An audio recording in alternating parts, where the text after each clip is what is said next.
a mathematician or a statistician, and yet I constantly feel at the edge or the frontier of these different disciplines, because essentially when you study climate, when you study a system, you have to understand it by various ways, and the cutting edge of climate science today involves doing cutting edge mathematics and cutting edge statistics, which is very challenging for all of us. So stochastic method for understanding paleoclimates. One of the challenges I face is precisely that the word stochastic is understood in various ways by different scientists. And I think this will transpire in this talk, and forgive me if sometimes I use the word stochastic in a way that is inappropriate for your own discipline. I have to thank those who support this project. In fact, this project started 1 year ago. It's funded by the European Research Council, and so we can fund a team of 5 people in addition to myself. It means also that this team is just assembled. I mean, most of these people have been in this science for a few months, and so what you will see is not like Tim so nicely presented yesterday, a collection of results over the last 5 years. This talk is more prospective about what we try to do and what our hopes in progressing with the understanding of paleoclimates. So paleoclimate is a vast word, a vast concept, and I will first explain why we need mathematics when we try to understand paleoclimates.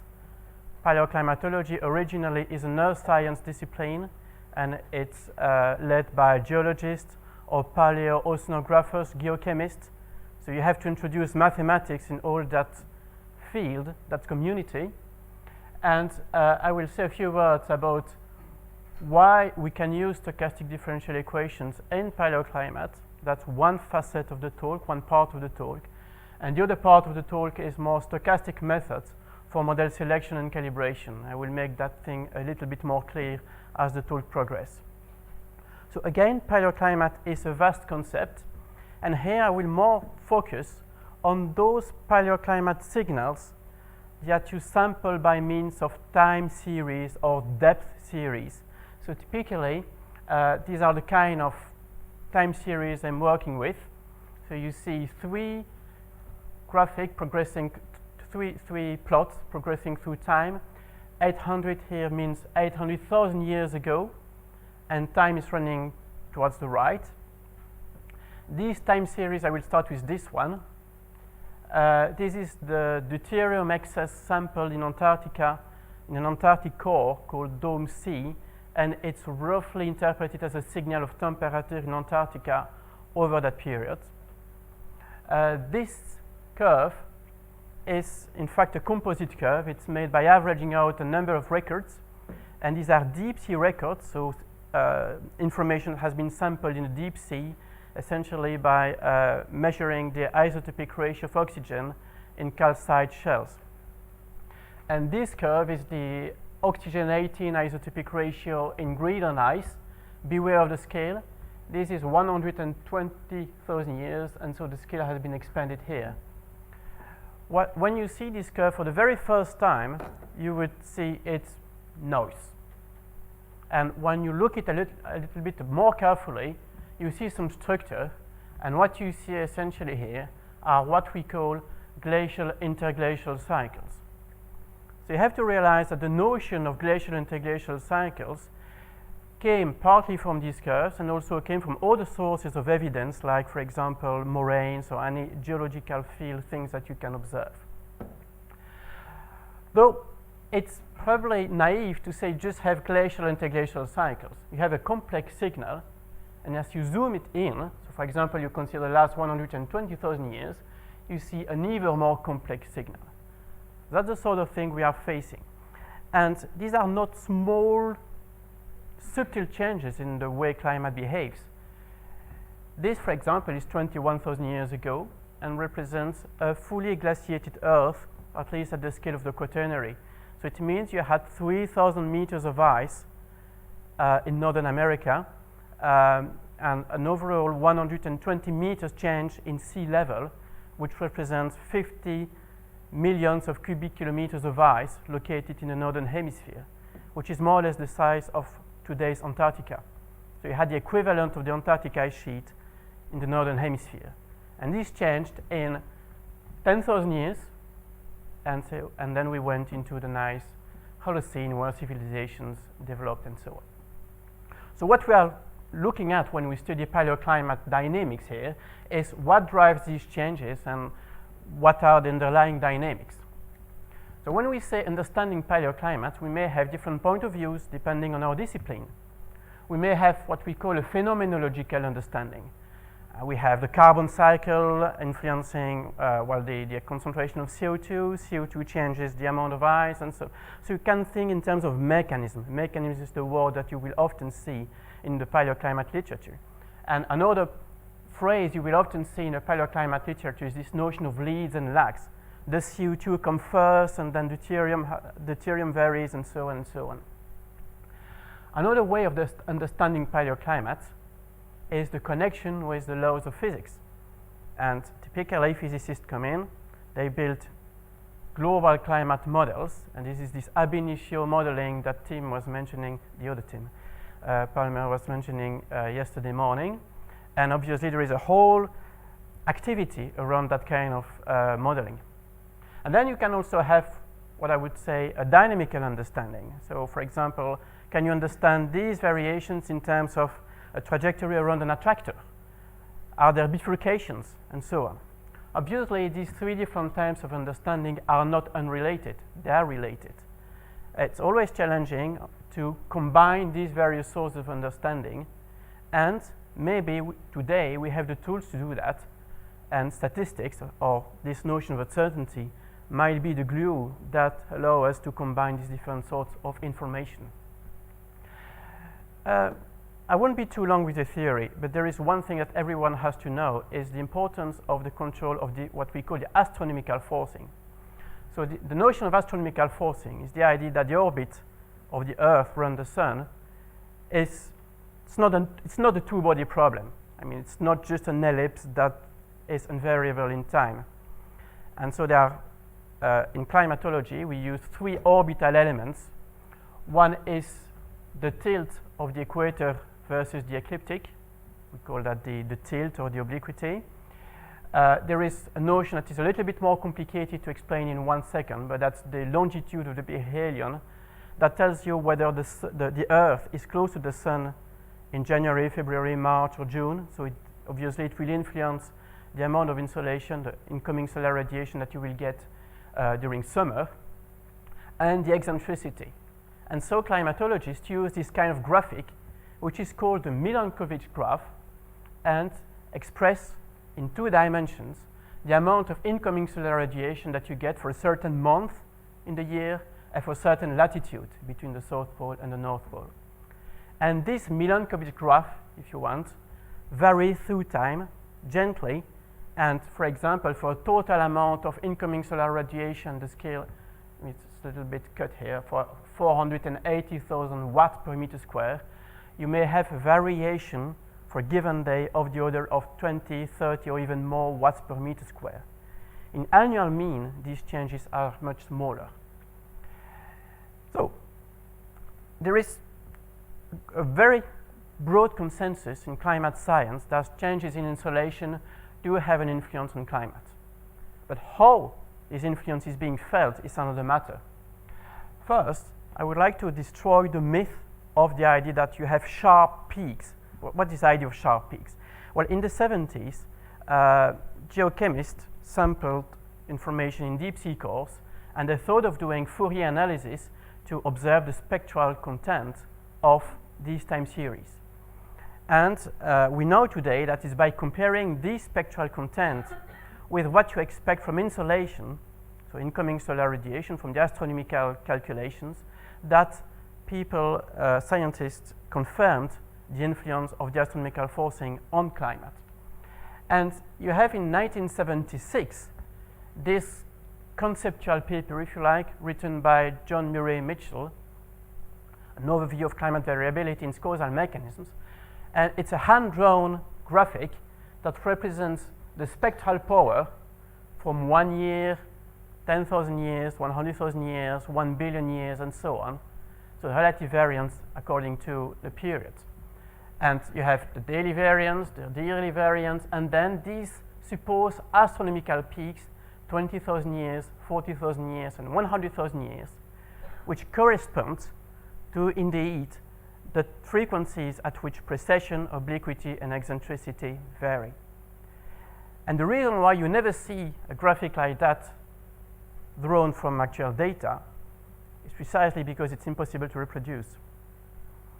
And there has been a couple of papers around when you do a spectral analysis of the climate signal, you don't see such nice peaks. And why is it so? Well, the first reason is that it's very difficult to do a spectral analysis of climate records.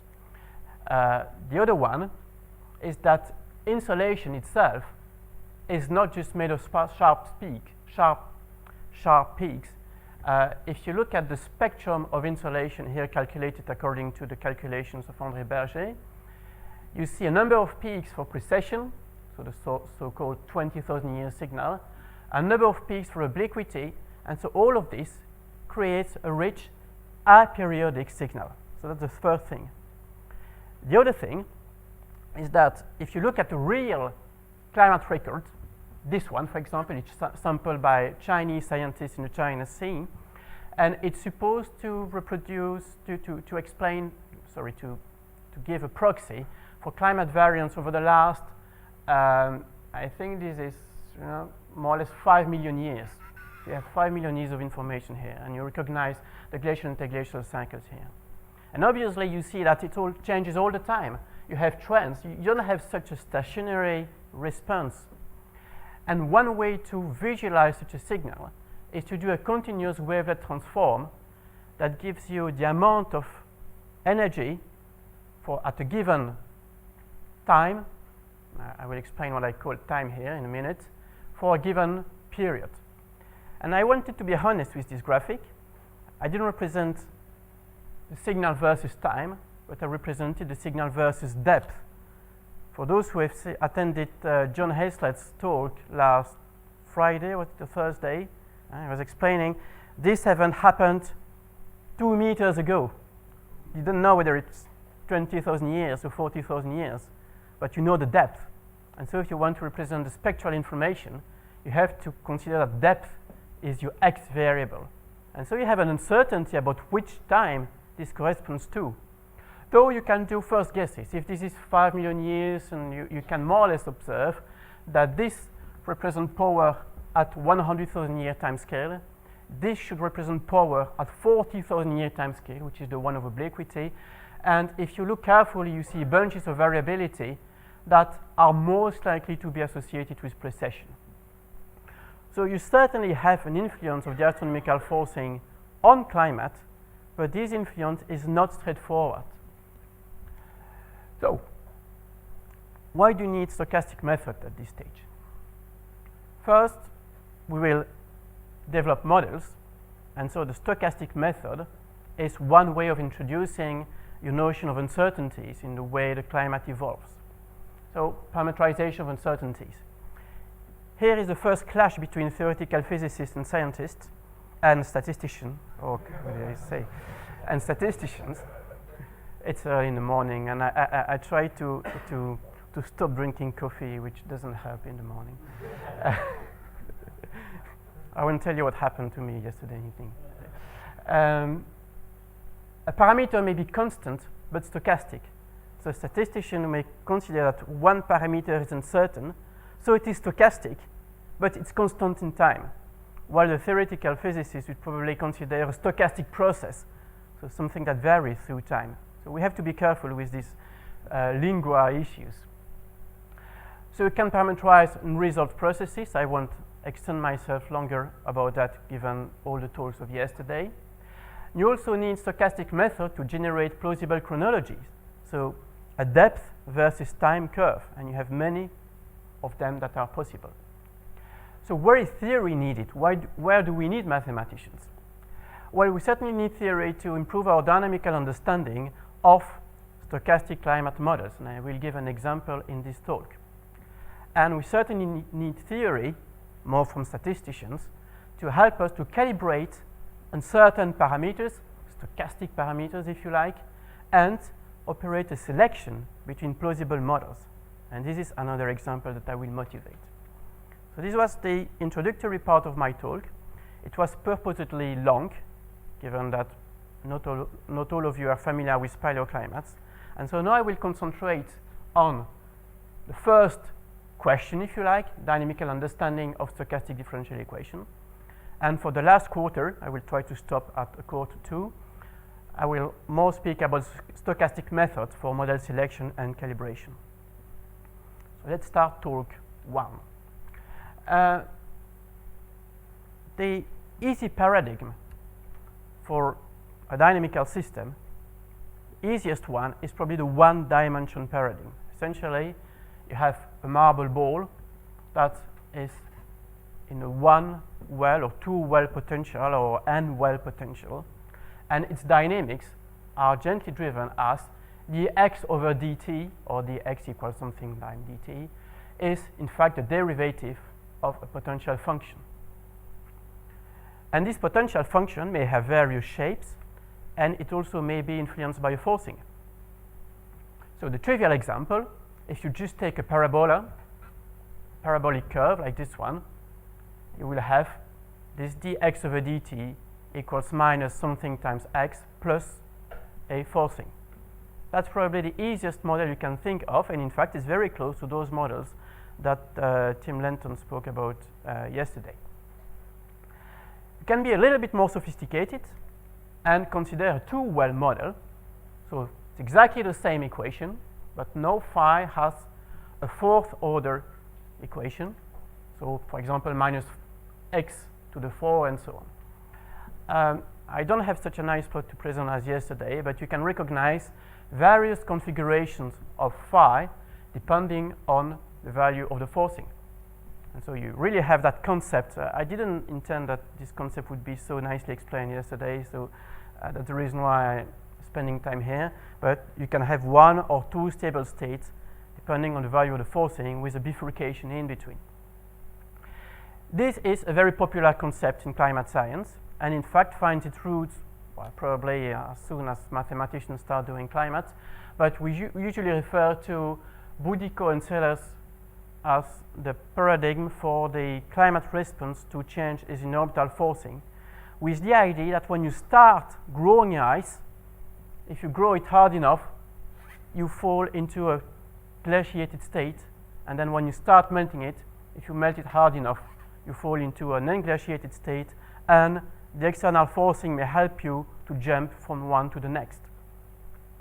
Okay, now we can, there are many justifications to this two-state paradigm. So the original papers of Boudico and Sellers. I will skip this slide. There is one slide afterwards, but I will skip it given time.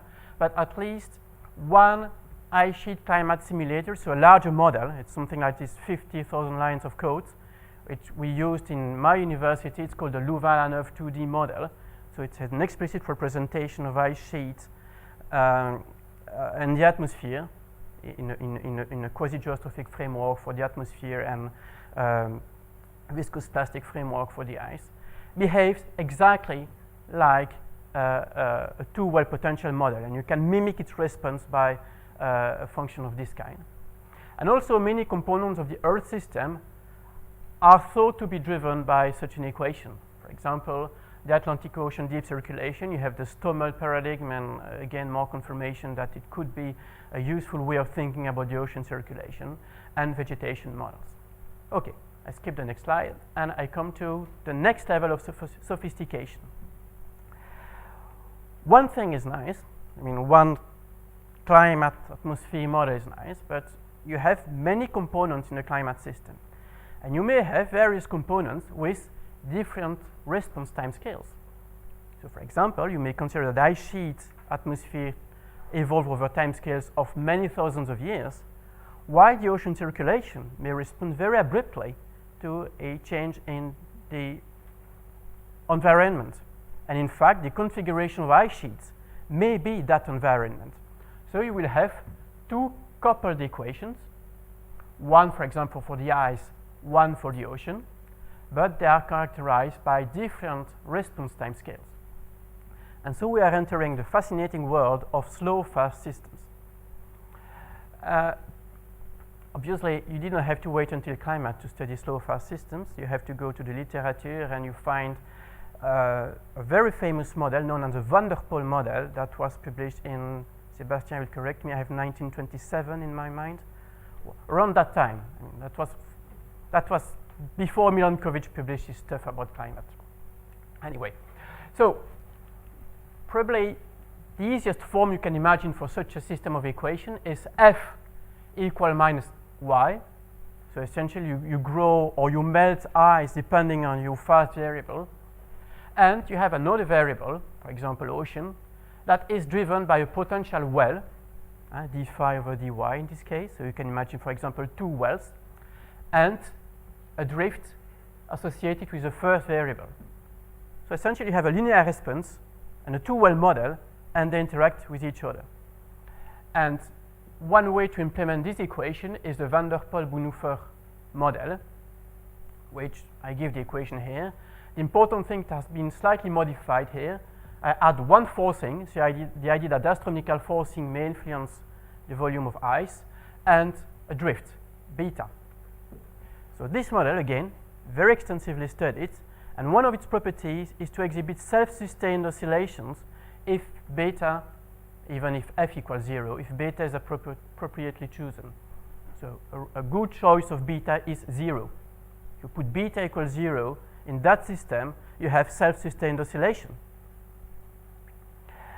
And if you choose more carefully beta, you can have a system that is stable, so with one stable state, but that can be excited if you put it a notch, good forcing at the right time. And then you enter the world of excitable system, and I think Sebastian will speak about that in his talk, I suspect at least.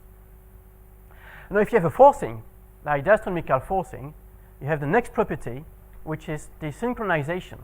So the forcing plays the role of a pacemaker. Pacemaker Weissage is the title of a paper published in 1976. So essentially, the system will adjust its rhythm in as much as possible on the external forcing. So what happens is that it's very easy, with a little bit of perseverance, to fit climate time series, to fit a van der Pol model on a climate time series. So this is this example. I have one forcing, and this is the astronomical forcing taken over the last 700,000 years. The black curve is one of these van der Pol models that I tuned. So I played a little bit with beta and with the various time scales. So this is hand tuning, I don't hide it. And the blue dots are the Lisiecki and Ramos tag, so this ocean record sample. And the y is the fast variable that shifts from a state, a positive and negative state, and which tells you whether you are in a glacial inception or a deglaciation. So now I have to be fair and give tribute as well to Didier Paillard, who is in this room, because he has always been defending this idea that you could model paleoclimate data with relaxation systems, and so this is probably one of the simplest implementation you can find of these ideas. Okay, what did we learn? We learned that maybe the slow fast system is a useful paradigm, but we didn't learn what are the mechanisms, and we didn't confirm that this is the ultimate model. It just shows nicely. I mean, this is beautiful. So what is the next step? I will skip this one given lack of time. The next step is to say, well, what happens when you have more and more and more timescales? For example, Michael Gill and Letreux published a model in the 80s with 3 such different timescales. When you have 3 different timescales, you enter a world that is extraordinarily complex. You can imagine different self-sustained cycles that interact with each other. You have a very complex set of possible behaviors. So what you can do, though, if you have too many of these equations, and you will have many of them in climate science, just for example, a turbulence problem involves an infinite series of such equations with an infinite number of timescales. You may choose to be very brutal, and say, okay, I will cut some of these equations. So I will do a separation of timescales.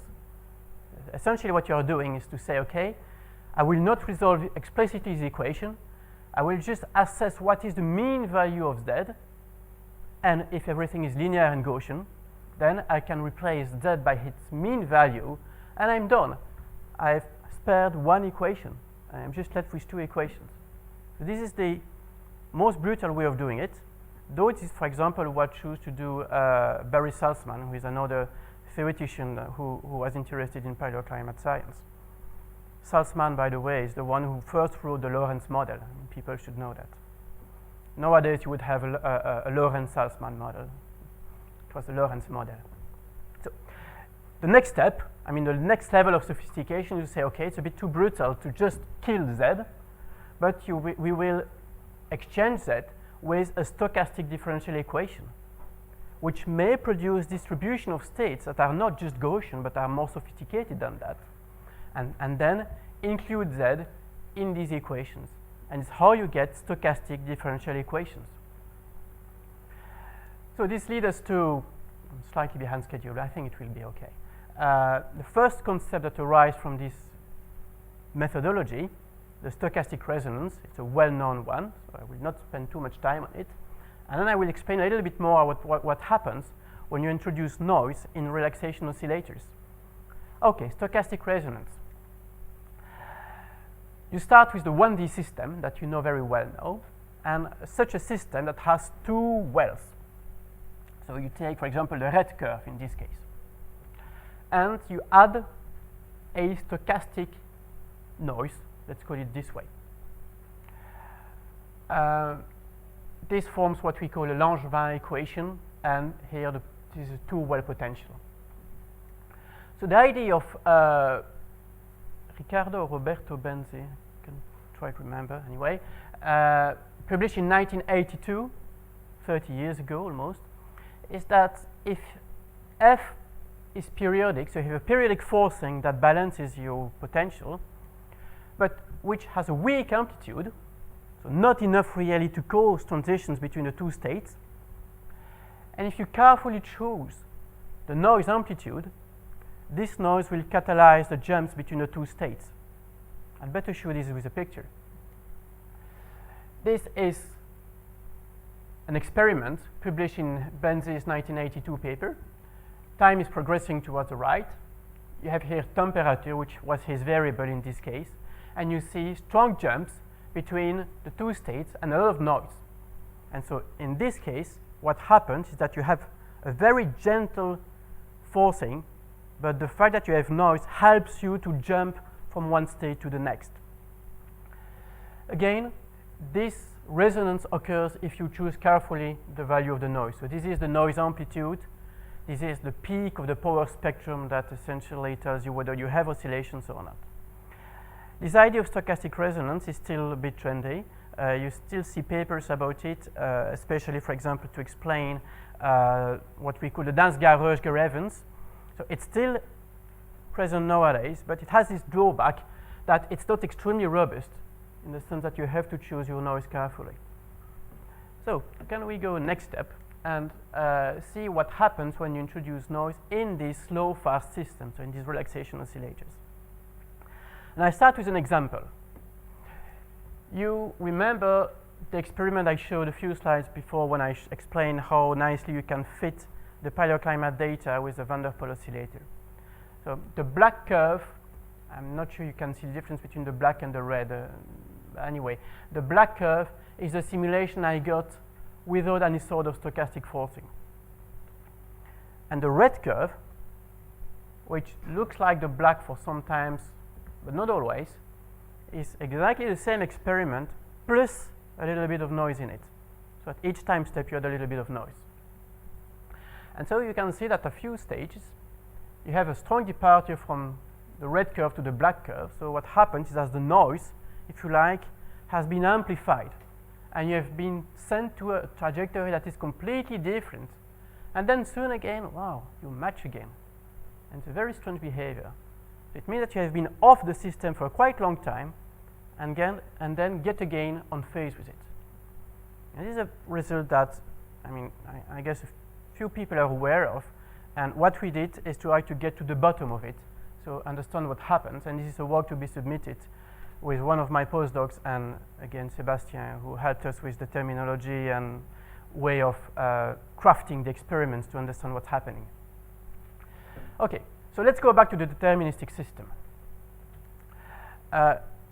This graphic is a way to look at trajectories of a van der Pol oscillator represented as time goes towards the left, towards the right, x and y. And what you have here is many different trajectories that have been drawn using different initial conditions. And all these trajectories converge to the same attractor, to the same limit cycle, but they kept the memory of the initial phase. And so that is the reason why when considered all together, they look like filling a torus or a tube. It's not a torus, it's a tube. So this is what happens when the system is autonomous. There is no external forcing. So when you add an external forcing, and let's begin easily, you adjust a sine forcing, a periodic forcing, then you don't longer have all trajectories. They merge, they collapse to two clusters. So essentially, the system has no longer be neutral with respect to the phase. So here you keep a memory, in the previous one you keep a memory of the initial condition. In this case, whatever your initial conditions, there are only two phase-locked solutions to which you may converge. Unfortunately, the spin-up has not been drawn here, so time is beginning at 500. If you had seen the spin-up, you would have seen the trajectories gently converging to these two curves. I call them attracting trajectories. There is a better term to be used, and I will use it in a minute. Now, this is what happens if you use a periodic forcing. If you use the astronomical forcing, so the more complex forcing, a periodic, in this case, there are three clusters, three attracting trajectories to which you may converge to. Okay, so now it's time to set the terminology. Again, you see x, y, t, and I've considered here a small number of initial conditions on the blue pane, and given a certain forcing, these trajectories converge to a cluster. You have 5 of them that converge to this one, 3 of them that converge to this one. These clusters, in fact, were a name in the dynamical system literature. It's called a pullback attractor. Pullback, it means that if you pull it back to a remote time, in fact, minus infinite time, and relax it again, it will converge to one of these attractors. So you have 2 pullback attractors in this case. To which one it will converge depends on your initial conditions. So you can also define basins of attraction. So the basin of attraction is the set of initial conditions that will let you converge either to one cluster or to the other. So what I call the blue pane here, in fact, has a few gray shades in it. If you start from within the blue bits, you converge to the blue attractor. If you start from the gray bit, I guess it's the other way around. Anyway, if you start with this one, you converge to the green, and start with this one, you converge to this one. Anyway, so what it means is that depending on your initial conditions, you will converge to one or the other attractor. It's becoming a bit complicated, I'm afraid. So the next step is to see how these basins of attraction evolve through time. So the next picture. So you see here in the case of a periodic forcing, you have 2 basins of attraction, and you can see the trace left by the pullback attractor. So where you are supposed to be if you started a long time ago, the blue and the red in this case, which evolves through time. And you have the same for the astronomical forcing. In this case, you have 3 basins of attraction and 3 pullback attractors. And so what happens now is the tricky bit, is that through your trajectory, so through time progressed from 0 to 90,000, there are times during which you are very, very close to the borders of your basin of attraction, so to the separatrix. So it means that if at that time you just give a small notch to the blue attractor, you may end up in the blue basins of attraction and arrive to another cluster, and vice versa. And it's how noise may in fact make you jump from one basin of attraction to the other, and essentially jump from one possible climate history to another possible paleoclimate history. Okay, so if we consider again the curve I showed just to introduce this problem, you have the black one, which is noise-free, the red one, which has a bit of noise in it, and you can spot two events during which noise has caused a change from one basin of attraction to the other one. Okay, so let's summarize what we have learned so far. In the case of 1D systems with, for example, a two-well potential, you have this concept of stochastic resonance that we have learned. It's 30 years old. It's still used in the literature nowadays. The bit we add is that in the case of 2D oscillators, noise creates a probability of transition between different basins of attraction. This probability depends on the noise amplitude, on the forcing. The forcing, in fact, shapes the structure of the basins of attraction, and obviously the system dynamics. Okay, it leaves me, I would say, 10 minutes to explain you a little bit what we have done about the problem of stochastic methods for model selection and calibration. Okay, so we leave the field of dynamicists and we enter the field of statisticians. What a life. What is our problem, essentially? What is the fundamental scientific difficulty that we are facing? We want to explore the behavior, the structural behavior of the paleoclimate system. For example, we want to know what is the shape of these potential functions. You today have 1, 2, 3 wells. What is their shape? How many timescales do you need to reproduce paleoclimate dynamics? Do there exist links between the different components of the climate system, and what is the strength of these links? You also want to estimate past climate states. What was the state of climate 200,000 years ago? And you also want to estimate the age of paleoclimate records. Just to further motivate this example, this is the kind of proposals that are being made by, I would say, scientists more trained in the phenomenological understanding of paleoclimate. This is a paper published by Bill Riedemann in 2006, and it essentially is confronting his proposal to another one, and his proposal is essentially saying when you change the obliquity, you have an immediate action on the amount of ice plus a feedback on greenhouse gases, while when you change precession is how close you are to the sun in June, you have an immediate effect on the ice, but you also have an immediate effect on greenhouse gases, which in turn impact on the ice. So this is one phenomenological model.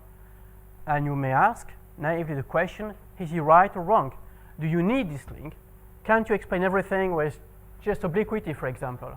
Or can't you explain everything by just considering the effect of radiation on ice?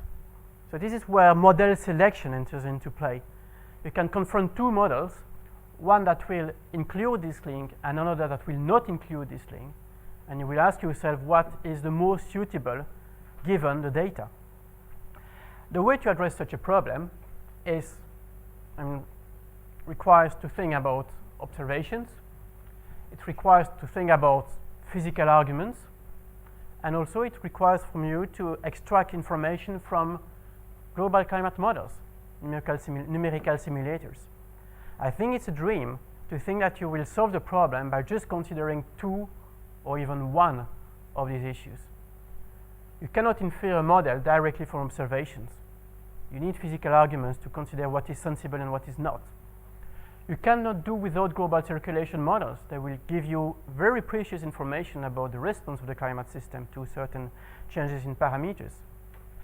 And you cannot do without more phenomenological arguments. There are a lot of things that global climate models do not represent correctly, and so that you have to take into account somehow. And so it's how you end up building models. So in this approach, the model is not immediately inferred one single error from observations. but it may be refined by processes of trial and model selection. So now, as soon as you speak about model selection to a statistician, it tells you, oh, but it's damn complicated. You have to estimate marginal likelihood, and the way you estimate it is really dependent on how you express your parameters. Well, go away. So the only way you may hope to succeed is to formulate what we call embedded models. So various models that are a particular case of the other. So for example, if you go back with your oscillator, you may say, okay, I have first equation with a characteristic time scale that is coupled to another one, have a coupling parameter. If this coupling parameter is 0, then I have an easier model, which is just 1D, because y doesn't do anything anymore. So I've managed to embed my models and to make various models a particular case of the other. And so then the question becomes, it's no longer is the 2D model more likely than the 1D model. It becomes, is C significantly different from 0? And that's something that you can, from that ground, you can start to speak with statisticians. They start to think about your problem then. Okay, the problem though is that we face dynamical systems that are damn complex. They have, for example, this basin of attraction thing that makes you jump from one attractor to the next. So the problem is not easily solved. Obviously, it's tempting to use Monte Carlo Markov chains, and more specifically Metropolis Hastings method. I have to here mention Julia Hargraves and James Hannan, who did a pioneering contribution about Salzman's model. Though, if as soon as you introduce stochastic noise in such a model, the problem becomes complicated due to these stochastic changes from one basin of attraction to the next. Such Metropolis Hastings method have possible sophistications that we are exploring, but it's still a bit, we are still in a practical implementation. What we did with Junti a few years ago is to try to implement the particle filter for parameter and scale estimation. So essentially it's a filter. You've seen yesterday what is a filter. It's a sequential learning algorithm. And it happens to fail if you formulate your problem in two general terms. Just show briefly how it fails. So we started with these two equations. So this is essentially a van der Pol oscillator, but with the two time scales left, means stochastic, in the sense random. So you have a prior, say the time scale is a log normal distribution centered around 10,000 years. You have unknown parameters C and beta, and you will try to use a particle filter to estimate these parameters. So you learn of these parameters as you progress in time. And what happens, you have here a simulation that is 400,000 years long. You learn parameters, and as soon as you face the first deglaciation, the algorithm goes completely mad. In fact, it's very surprised to see a deglaciation. It tries quickly to make up, oh, let's try to increase beta, or let's try to increase tau. And in fact, you are losing a lot of information at each abrupt event that happens. So this is the reason why I concluded that the particle filter, in this case, is not suited to learn the parameters in a slow, fast system. It's a blunt, nice tool to learn about the state vector when you know the parameters of the system, but it doesn't work if you don't know the parameters of the system. And yeah, so what happens is that at the end, when you have learned the parameters, you may try to continue the experiment and see what would be the forecast for the next 100,000 years.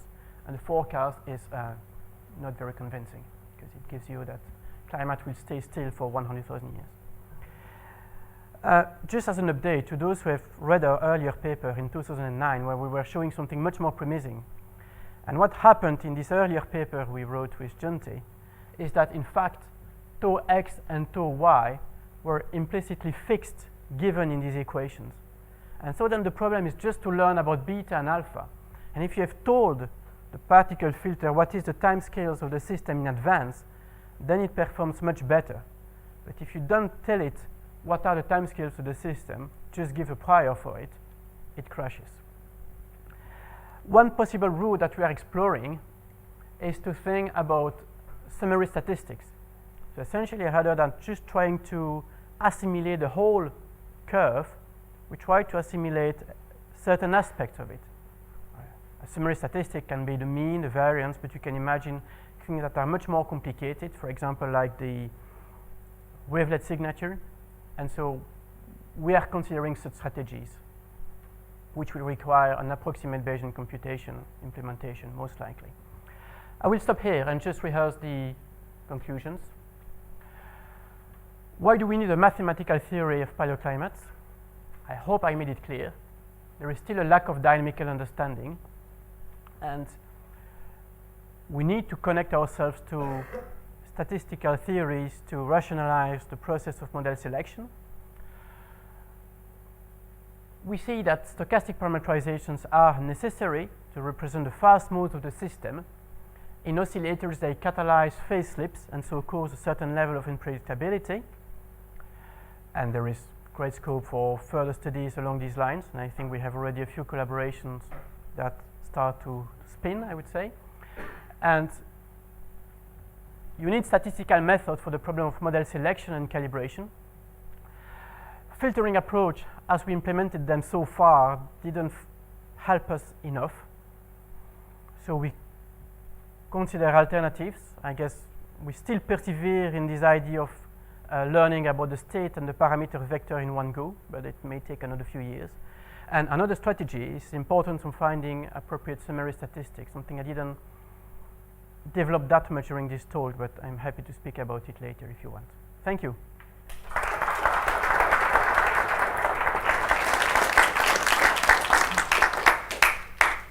Right, thank you, Michel. We have about 10 minutes for questions, and if I could just remind you to give your name for the audience and for the people who are looking in on the internet. So, Neil? Neil Edwards, Open University. I'm interested in why your particle filter collapsed at the terminations. And I wonder if you could imagine a more complex system in which, when you get into the termination, the filter somehow knows better that, oh, I'm in the fast dynamics now, I only need to learn about the fast dynamics, and it adjusts the parameters for fast dynamics and doesn't mess up the ones for the slow dynamics. And when you get back, it knows it's learning about the slow dynamics. Do you think it's possible that could work better in a more complex system? I thought it is possible. I'm a bit discouraged. Well, you need to find a proxy for the fast dynamics. So you need to find what in the climate system, which information will tell you you are in the fast mode. This may be CO2. To some extent, CO2 starts varying before the ice moves. So maybe if you try to reanalyze CO2, it will warn the system that you are entering the fast dynamics before the catastrophe happens. At least with my own trials, I didn't succeed in calibrating parameters in the case where I assimilate both ice volume and CO2 in one go. But it's something we could further explore. Maybe we should be more wary of which proxies we use. Maybe we need to use all the proxies. For example, for the ocean circulation, maybe the ocean circulation will tell you, okay, now you are approaching the termination and be prepared. Don't lose all your particles. But I mean, I failed, which doesn't mean it's impossible. I'm Jeff Alice from Princeton University. The 100k year cycle is generally considered the hardest to explain on the basis of Milankovitch because the forcing is so weak. I didn't understand whether you actually were proposing a physical explanation for that or whether it would just happen to come out of somewhat arbitrary models. Yes, well, I didn't explain that. In fact, the Van der Pol model I showed is in fact the mathematical kernel of a number of conceptual models that have been proposed in the literature for 30 years. One model, for example, will tell you that when you have a large amount of ice in the system that has accumulated through time, the ocean circulation changes, for example, in the Southern Ocean, and puts itself into a configuration that it will release a lot of CO2. That's one example. Another example will tell you when you have a lot of ice, the lithosphere is depleted, And as soon as you start melting ice, you enter a new mode of behavior where you melt more and more ice and more quickly. So the overarching idea, to some extent, is that there is a threshold. When you have accumulated a large amount of ice, the system goes into another mode of operation that causes a deglaciation. You may want to speak with Didier Paillard again, who has published a number of papers that propose such mechanisms and give it substance with other experiments made with global circulation models. I think this relaxation oscillator remains the most seductive idea to explain the 100,000 year cycle. But what causes the relaxation is something that is still open to debate. And I think we can improve our our ability to identify what is this relaxation by comparing with such models with an increasing amount of different proxies. So if you connect your model with a proxy for ocean circulation, for CO2, and if your model becomes more and more explicit into the mechanisms, then there is the hope that you will be able to select plausible versus non-plausible explanations given the data. If there were no 100k year power at all in the forcing, would you still expect to get 100? Well, so to say, there is no power of 100k at all in forcing. And when you look at insolation, there is so to say no such power. I guess the only area where you could think of a direct influence of eccentricity on its own, because eccentricity has a 100,000 year cycle, on climate is probably in the tropics and its influence on the carbon cycle or the carbonate cycle. Because there you do see 400,000 year cycle, and 400,000 years in fact the main period of eccentricity. So I would say there, okay, I'm prepared to believe that there is some direct influence of eccentricity on climate there. But for the problem of ice ages, I think with precession, which is modulated by eccentricity, so eccentricity is there, but not as a direct forcing, as a modulation of precession. With precession and obliquity, you should be able to do enough a job.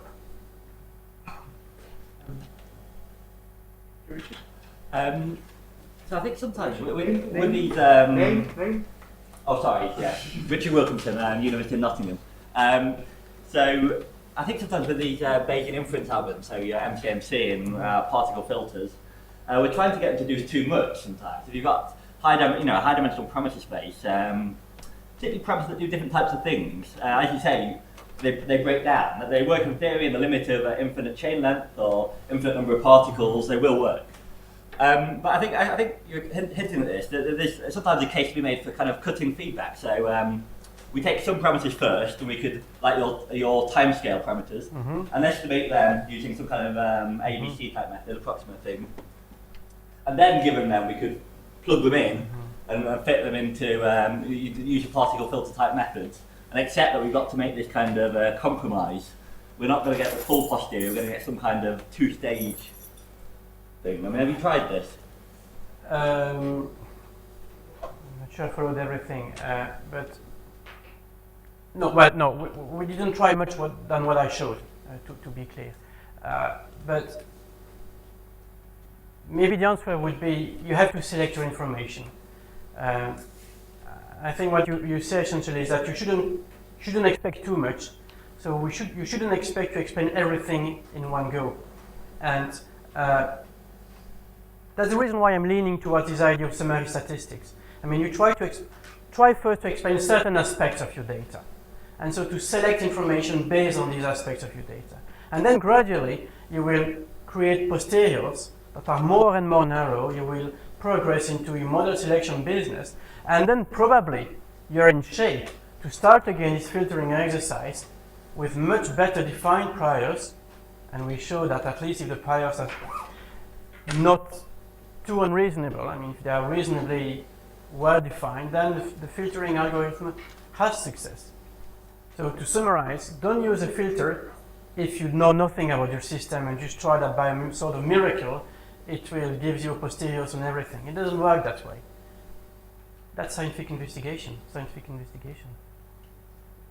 Yeah, we've time for one more question, and then I will remind you that we have a discussion session as well at the end of today. So deep questions for the discussion session. But do we have a quick question? I'm Frank Kwasniok from the University of Exeter. In your van der Pol system, the stochastic term acts only on the x variable, Yes. on the slowest variable. What is the motivation behind this? If there is a hierarchy of timescales, Yes, well, no. the term is meant to replace the negative ones. Should it not act on y, or maybe both on x and y? It could, but I mean, here I had a reference with the physical system. I identify x with r volume, which essentially is an integrator. Coffee. It integrates. It integrates a signal through time, and in particular, it integrates the orbital forcing through time. While y, in my conceptual view, is the fast variable, like ocean. And you could imagine an immediate influence of orbital forcing on the ocean. It's perfectly sensible. But I would say the traditional view is to say the orbital forcing acts on the slow variable, but you have, in addition, a fast variable that responds to the environment, which in this case is the ice volume. So that's the reason why you have the forcing on x, and x influences y in a nonlinear fashion. The noise is not the orbital forcing. I understand. Oh, sorry. It's somehow weather. Okay, no. It's even Excuse me, yes, I didn't answer your question, and probably I heard what I wanted to hear. Yes, I apologize. Yes, for the noise, you could probably consider a noise on all variables. In this case, it was just added to x, but yeah, definitely you could add to other variables. If it's meant to replace Yes. neglected timescales, it should be on You're y right. or both on x and y. Apologize. Yes, you're right. Yes. Great, I think but it's 11 o'clock, so we'll stop there. We reconvene at 11:30. So let's thank Michel again for a fascinating